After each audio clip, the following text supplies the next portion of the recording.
Hello friends, welcome to the Adovera learning hub. इसके पहले video में हमने अकाउंट्स के लिए काफ़ी डिटेल्स डिस्कशन किया था, जैसे कि डेफिनेशंस उसमें पढ़ा, कॉन्सेप्ट समझा और उसके टाइप्स के बारे में भी जाना था। वहीं पर अकाउंटिंग और अकाउंट्स के डिफरेंस का और अकाउंटिंग का भी डीप डिटेल्स लिया था। ओके, अब ऑब्जेक्टिव और फंक्शंस पढ़ेंगे अकाउंटिंग के। Accounting serves a critical component of business operations. That means accounting क्या क्या सुविधा आपको देता है, ये एक तरह का क्रिटिकल कंपोनेंट है। इस तरह वर्क करता है कि जो बिजनेस के ऑपरेशंस हैं, कुछ जो इसेंशियल मतलब जो ज़रूरी इंफॉर्मेशंस होती हैं कंपनीज के लिए या बिजनेस के लिए, उनके फाइनेंशियल स्टेटस को लेकर, उनके परफॉर्मेंस को लेकर के, ये सब चीज़ों में ये बहुत ही क्रिटिकल रोल प्ले करता है। और ये आपको स्टेक होल्डर्स और उनको इन्फॉर्मेशन प्रोवाइड करने के लिए, जैसे स्टेक होल्डर्स जो हमारे बिजनेस में पैसा लगाते हैं, उन सबको वो इन्फॉर्मेशन प्रोवाइड करता है जिसके बेसिस पे वो डिसीजन मेकिंग करते हैं, वो रेगुलेटरी कॉम्प्लायंस को चेक करते हैं कि हमारा बिजनेस प्रॉपरली हमारे रूल्स रेगुलेशन को फॉलो कर रहा है या नहीं कर रहा है। Next, importance of accounting. Importance of accounting means accounting कितना ज़रूरी होता है किसी भी बिजनेस और कंपनीज के लिए, उसके बारे में जानेंगे। फर्स्ट ऑफ ऑल, अकाउंटिंग आपको एक प्रिस्क्राइब्ड मैनर में इंफॉर्मेशन प्रोवाइड करता है और इन्फॉर्मेशन का मेन वर्क होता है कि वो डिसीजन मेकिंग में आपकी हेल्प करे। वो चाहे इन्वेस्टर्स की हेल्प करता है, चाहे इंटरनल अफेयर्स के बारे में जानते हुए मैनेजमेंट टीम की हेल्प करता है। सो डिसीजन मेकिंग टूल है एक तरह का। अकाउंटिंग प्रोवाइड्स करता है आपको कुछ वैल्यूएबल इंसाइट्स जो कि फाइनेंशियल परफॉर्मेंस, एडिंग मैनेजर्स और इन्वेस्टर्स के लिए बहुत हेल्पफुल होता है कि वो जब डिसीजन मेकिंग करते हैं इन्वेस्टमेंट्स के लिए और स्ट्रेटजीज के लिए। सो परफॉर्मेंस मेजरमेंट कैसे किया जा सकता है? परफॉर्मेंस मेजरमेंट ये होता है कि ये इनेबल होता है बिजनेसेस को ट्रैक करने में कि अभी बिजनेस का फाइनेंशियल हेल्थ कैसा है, उसकी लिक्विडिटी का क्या कंडीशन है, उसके असेट्स कैसी है, लायबिलिटी कितनी है, किस तरह के स्टॉक्स अवेलेबल है। तो ये क्या बताता है कि इनका प्रॉफिट परसेंटेज कितना ज़्यादा है, प्रॉफिटेबिलिटी कितनी है, ये सारी चीज़ों के बारे में बताता है। और according to time, it's also comparing the result against the past performance and the industry benchmarks to the assess progress. किसी भी बिजनेस का मेन प्रोग्रेस पॉइंट ये होता है कि वो किसी और बिजनेस से अपने बिजनेस को नहीं कंपेयर करता है, जबकि अपने ही बिजनेस रिकॉर्ड के जो प्रीवियस ईयर के परफॉर्मेंस रहते हैं, पास्ट परफॉर्मेंस होते हैं, उसके बेसिस पे अपने बिजनेस को कंपेयर करता है कि इस बार मेरी प्रॉफिटेबिलिटी ज़्यादा थी, अदरवाइज पिछला। Next, financial reporting. Financial reporting भी प्रोवाइड कर, जैसे फाइनेंशियल रिपोर्ट प्रोवाइड करता है। अब फाइनेंशियल रिपोर्ट क्या रखता है? ये बहुत तरह के इनकम स्टेटमेंट्स को रखता है, बैलेंस शीट को रखता है, कुछ कैश फ्लो स्टेटमेंट्स भी होते हैं। सो ये प्रोवाइड करता है। तो पहला इनकम स्टेटमेंट जो ये देता है, उसमें क्या क्या चीज़ें इंक्लूडेड होती हैं? ये एक तरह का ऐसा रिपोर्ट प्रिपेयर करता है जो कि सारे ही रेवेन्यू, एक्सपेंसेस एक स्पेसिफिक पीरियड के लिए उन सबको समराइज करके उस रिपोर्ट में लिखा होता है। जबकि जो स्टेक होल्डर्स होते हैं वो इवेल्यूट करते हैं हमारे प्रॉफिटेबिलिटी को, ऑपरेशनल एफिशिएंसी। ऑपरेशनल एफिशिएंसी का मतलब होता है कि जो डे टू डे हमारी एफिशिएंसी है, कितना हम लोग की कैपेसिटी है, कि प्रोडक्शन कितना होता है, सेल्स कितना होता है, ये सारी चीज़ों को एक इनकम स्टेटमेंट में रिपोर्ट कर देते हैं कि ये चीज़ें प्रॉपर है, और उसी के बेसिस पे ये लोग जज करते हैं या फिर कोई डिसीजन मेकिंग करते हैं, इवेल्यूशन करते हैं। Next, balance sheet. नेक्स्ट है बैलेंस शीट। बैलेंस शीट तो आप लोग भी जानते होंगे, ये एक तरह से स्नैपशॉट होता है किसी भी कंपनी के फाइनेंशियल पोजीशन का, कि प्रेजेंट टाइम में कंपनी की फाइनेंशियल पोजीशन क्या है। और डिटेलिंग होती है कि एसेट के बारे में, लाइबिलिटीज़ का, इक्विटीज़ क्या हैं, और जो फाइनेंशियल स्टेबिलिटी है कि नहीं, इसी के बेसिस पे जो भी कंपनीज होती हैं वो ये डिसाइड करती हैं कि कंपनी में इन्वेस्टमेंट करना हमारे लिए बेनिफिशियल रहेगा या तो फिर हम लोगों को उस पर और वेट करना चाहिए या फिर और सोचना चाहिए और डिसीजन मेकिंग करनी चाहिए। So next, cash flow statement. It will provide you all the tracks of cash that will inflow और आउटफ्लो। ये सारे इंफॉर्मेशन रखता है कैश को लेकर के। ये आपको ऐसा कैश का इंसाइट प्रोवाइड करता है जिसमें आपकी लिक्विडिटी, फाइनेंशियल फ्लेक्सिबिलिटी कितनी है किसी भी बिजनेस की, वो सारी चीज़ें बताता है। सो वी कैन से कि financial report holds all the information, financial information over a specific period, provides you by a summarised form, जो कि आप क्या अकाउंटेंट के द्वारा आप बनवा सकते हो या इस तरह का रहता है, बट उन्हें मतलब होता है इन्वेस्टर्स हो गए, इंटरनल मैनेजमेंट हो गए, इन सब को जो भी चीज़ें कंपेयर करनी होंगी या जो भी चीज़ें समझनी होंगी, कंपनी के बारे में जाननी होंगी। नेक्स्ट है कॉम्प्रिहेंशंस एंड रेगुलेशन। कोई भी इन्वेस्टर हो गए, स्टेक होल्डर हो गए, शेयर होल्डर हो गए, वो ऐसी ही कंपनी में इन्वेस्टमेंट करना चाहेंगे जहां पर कॉम्प्रिहेंसेस और रेगुलेशंस को फॉलो किया जाता हो। अब एडेरेंस टू स्टैंडर्ड्स, दैट मीन्स जो अकाउंटिंग होती है वो ये इंश्योर करती है कि जो भी नियम कानून बनाए गए थे, जो भी फ्रेमवर्क्स को इस्टेब्लिश किया गया है कि ये चीज़ फॉलो होगा, इस तरह का रूल फॉलो होगा हमारे कंपनीज़ में, तो वो फॉलो कर रहे हैं या नहीं कर रहे हैं। जैसे कि गैप है, IFRS है, कुछ कंपनीज ऐसी होती हैं, कुछ बिजनेसेस ऐसे होते हैं जो गैप का यूज़ करते हैं, कुछ IFRS का यूज़ करते हैं, जो कि क्या प्रमोट करता है कि आपके बिजनेस में प्रॉपरली ट्रांसपेरेंसी है और कंसिस्टेंसी भी है। ओके, टैक्स ऑब्लिगेशन, ये भी एक बहुत इंपॉर्टेंट और एक्यूरेट अकाउंटिंग का एक पार्ट होता है जो कि बहुत ज़रूरी होता है जब भी आप अपने इन बिजनेसेस को रेगुलेशंस से चला रहे हो, प्रॉपरली गाइडलाइंस का फॉलो कर रहे हो, तो ये आपको टैक्स की लायबिलिटीज़ में भी काफ़ी हेल्पफुल होता है। ओके, इंश्योर ये करता है कि आप जब टाइमली फिलिंग कर रहे हो टैक्स रिटर्न्स को, क्योंकि ये भी एक रूल का पार्ट होता है। ठीक है, और आपको इससे क्या मिलेगा, इससे बेनिफिट ये होता है कि आपको पेनल्टी नहीं लगता है और लीगल इश्यूज नहीं होते हैं। ओके, रेगुलेटरी रिक्वायरमेंट्स क्या है, कुछ रेगुलेशंस की भी अपनी रिक्वायरमेंट होती है कि बहुत सारे इंडस्ट्रीज ऐसे होते हैं जो रिक्वायर करते हैं स्पेसिफिक अकाउंटिंग प्रिंसिपल हो गए हैं, स्टैंडर्ड्स हो गए, जो कि प्रोटेक्ट करता है बिजनेस को लीगल रेमिफिकेशन से और पोटेंशियल फाइन से। Budgeting and forecasting, budgeting means होता है all over control planning of a budget. Okay, that means इस मंथ आपका क्या कितना बजट जाएगा उसका एक हम लोग बजट फिगर बना लेते हैं, जो कि आपको हेल्प करता है ये जानने में कि आपका एक्चुअल परफॉर्मेंस जैसा चल रहा है वो आपकी बजटेड फिगर के अकॉर्डिंग चल रहा है या नहीं। You can check it. So अब ये बता रहा है कि बजट प्रिपरेशन कैसे करते हैं, तो अकाउंटिंग प्ले करता है की रोल इस पर कि वो क्रिएट करता है बजट्स को उस आउटलाइन एक्सपेक्टेड रेवेन्यू पर, एक्सपेंडिचर पर, जो कि फाइनेंशियल प्लानिंग के अकॉर्डिंग है, और आपके रिसोर्सेज को किस तरह एलोकेशन किया जाए ये बताता है। नेक्स्ट आता है वेरिएंस एनालिसिस। वेरिएंस एनालिसिस क्या होता है, ये रेगुलर कंपैरिजन होता है एक्चुअल परफॉर्मेंस का against the budgeted figure, helps to identify, मतलब बोल रहा है कि ये एक रेगुलर कंपैरिजन में रहता है कि आपने जो बजटेड फिगर बनाया था और आपका जो एक्चुअल परफॉर्मेंस है वो आपस में मैच कर रहा है, यानी उसी के अकॉर्डिंग चल रहा है नहीं चल रहा है। ये आइडेंटिफाई करता है कि किस तरह के एरिया पे आपको और कंसर्न देना और ध्यान देना है। कुछ जैसे अनएक्सपेक्टेड परफॉर्मेंस हो गई तो उसको कैसे बचना है, उसके लिए प्रोएक्टिव मैनेजमेंट आपका पहले से रहना चाहिए। Okay, third one is financial forecasting.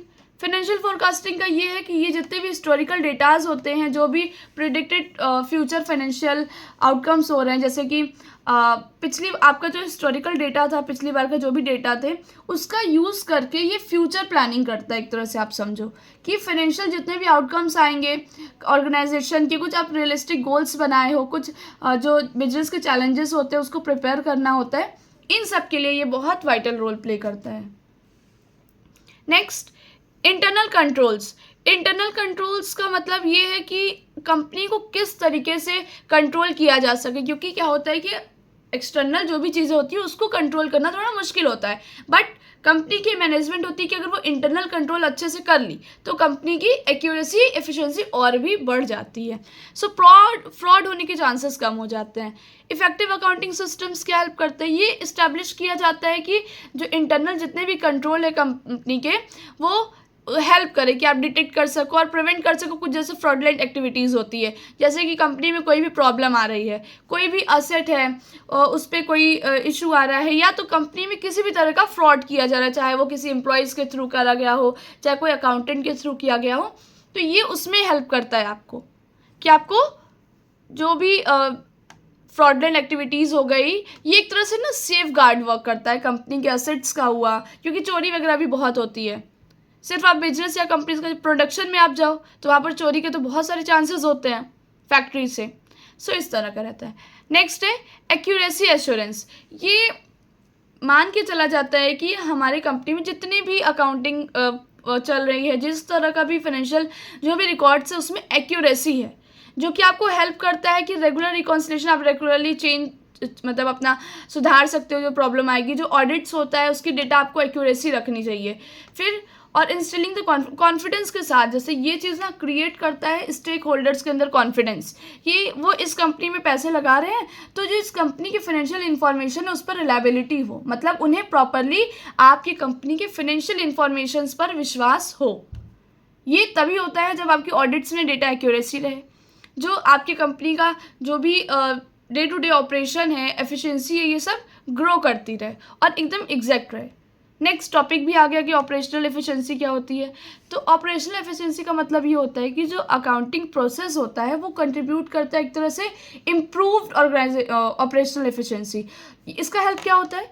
ये हेल्प करता है किसी भी ऑर्गेनाइजेशन में उसकी प्रोडक्टिविटी को बढ़ाने के लिए।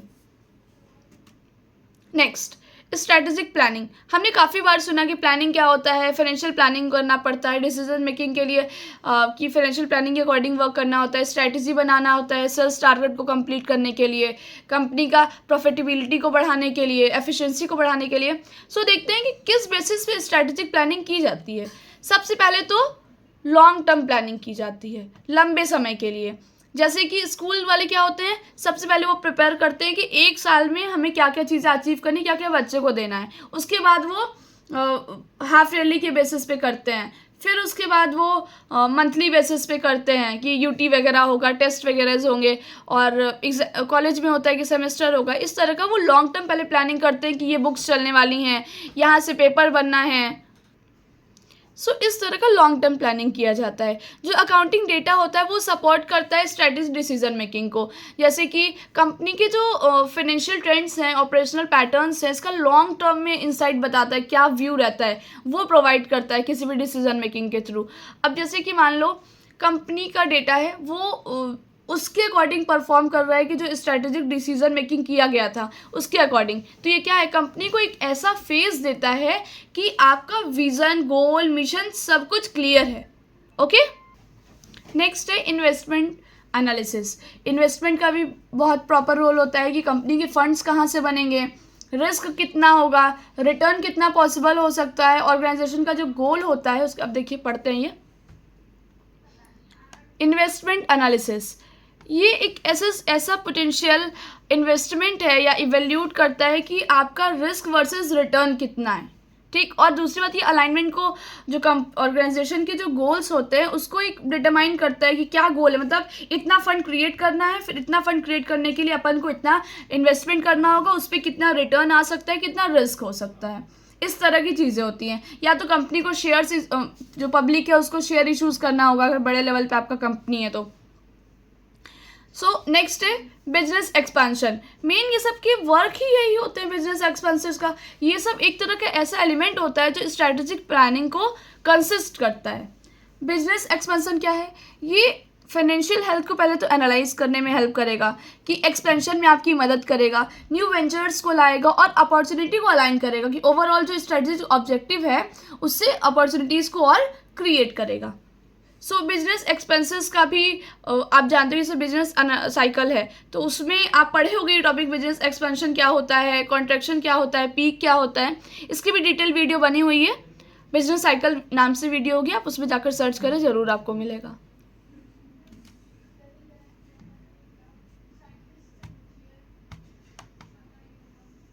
नेक्स्ट है role of technology in accounting. अच्छा, अब टेक्नोलॉजी का क्या रोल है? अगर आज की जनरेशन में कोई भी इंफॉर्मेशन प्रोवाइड की जा रही है, अगर उसमें टेक्नोलॉजी के टर्म्स नहीं है, दैट मीन्स कि आपके पास हाफ नॉलेज है। मैं ऐसा इसलिए कह रही हूँ क्योंकि most of the things are shift to the technology. Okay, automation of processes. अब क्या होता है, प्रोसेस के कुछ अपने से ऑटोमेशन होने लगे हैं कि अकाउंटिंग सॉफ्टवेयर जब से आई है तो अकाउंटिंग के जो रूटीन टास्क होते हैं जैसे कि बुक कीपिंग करना, इन्वॉइस करना, प्रोफेशनल्स को एनालिसिस पे फोकस करना, डिसीजन मेकिंग करना, ये सब बहुत ज़्यादा ऑटोमेशन हो गया है टेक्नोलॉजी के थ्रू कि अकाउंटिंग सॉफ्टवेयर्स आते हैं, अब मोस्टली वो काम करते हैं। तो अब डेटा एनालिटिक्स का क्या काम होता है? एडवांस एनालिटिक्स जो टूल्स होते हैं वो हेल्प करते हैं कि जो इतना अकाउंटिंग डेटा होता है, जो भी कंपनी के जो फाइनेंशियल ट्रेंड्स होते हैं, बिजनेस के जो परफॉर्मेंस होते हैं, इतने वास्ट अमाउंट में होते हैं कि इसको इंटरप्रिटेट करना मुश्किल होता है, तो ये उनमें हेल्प करते हैं। फिर आता है कि क्लाउड अकाउंटिंग क्या होता है? क्लाउड अकाउंटिंग का ये होता है कि ये क्लाउड सोल्यूशन ऐसा होता है, रियल टाइम एसेस होता है, जो फाइनेंशियल डेटा को रखता है, कोलैबोरेशन को इन्हेंस करता है, फिर डिसीजन मेकिंग जो है उन पे जैसे स्टेक होल्डर हो गए या जो टीममेट्स हो गए, इन लोग को हेल्प करता है। अब सीधी सी बात बताऊं तो इधर नहीं है, मैं ये बताना चाहूँगी आपको कि जो डेटा एनालिटिक्स हो गए, ऑटोमेशन ऑफ प्रोसेसेस हो गए, क्लाउड अकाउंटिंग हो गया, जैसे अभी मैंने बताया कि most of the things are done by accounting software, जो कि ऑटोमेटिकली हो जाता है। बट अब पूछा जाएगा कि अकाउंटेंट का क्या काम रहता है, तो अकाउंटेंट का काम प्रॉपरली, जैसे अब रिकॉर्ड करना नहीं रह गया कि बुक कीपिंग करे प्रॉपरली, नहीं, अब उनका काम ये हो गया है कि वो बिजनेस के परफॉर्मेंस को एनालाइज करें, फाइनेंशियल ट्रेंड्स को देखें, क्या पैटर्न चल रहा है, ऑपरेशनल एफिशिएंसी को कैसे इंक्रीज किया जाता है, मतलब माइंड गेम उनको करना है, वो माइंड वर्क करते हैं। फिजिकल वर्क उनके लिए बहुत कम हो गया है। Next, conclusion of accounting functions.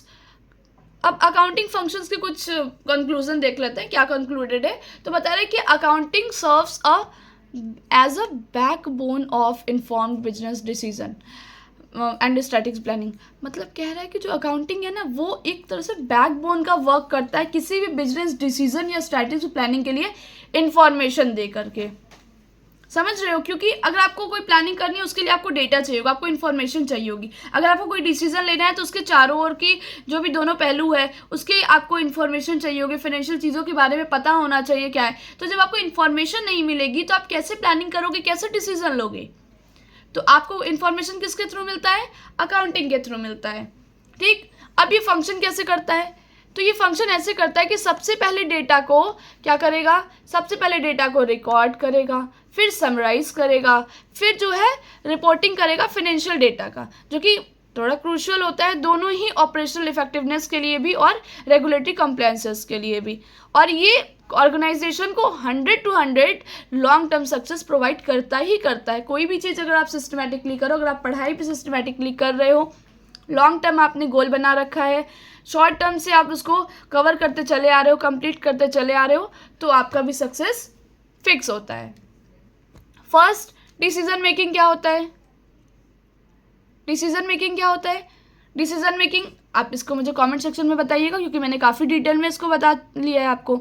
Operational इफेक्टिवेंसी क्या होती है, ये 4 पॉइंट्स हैं आपके लिए, ये 4 पॉइंट्स का आप मुझे डिटेल में बताइएगा। डिटेल नहीं, आप शॉर्ट में ही कमेंट सेक्शन में बताओ कि क्या होता है ये, तो उससे मैं भी जानूंगी कि मेरे पढ़ाने पे कितना आपको नॉलेज मिल रहा है, कितने अच्छे तरीके से आप समझ पा रहे हो। और ऐसे ही अपने नॉलेज को एक्सपेंड करने के लिए एडवेरा लर्निंग हब को आप फॉलो करें। यूट्यूब पर भी हमारे चैनल्स हैं, इंस्टा पर भी हैं, आप जहाँ कहीं से भी देख रहे हो तो मुझे कमेंट में बताना। और अभी आपकी क्या करंट पढ़ाई चल रही है, क्योंकि मुझे कॉमर्शियल फील्ड से बहुत ज़्यादा इंटरेस्ट है। So that's why I want to know कि आप किस फील्ड में हो, किस स्ट्रीम से पढ़ाई कर रहे हो और कहाँ से मेरी वीडियोज़ को देख रहे हो। सो वीडियोज़ में और भी कोई इन्फॉर्मेशन चाहिए होगी तो उसके लिए आप ज़रूर कमेंट सेक्शन में बताइएगा, मैं उसका पूरा वीडियो बनाने की कोशिश करूँगी। और बताइएगा कि किस तरीके से अपन सुधार सकते हैं अपने वीडियोज़ को। So thank you so much, just follow, like and subscribe.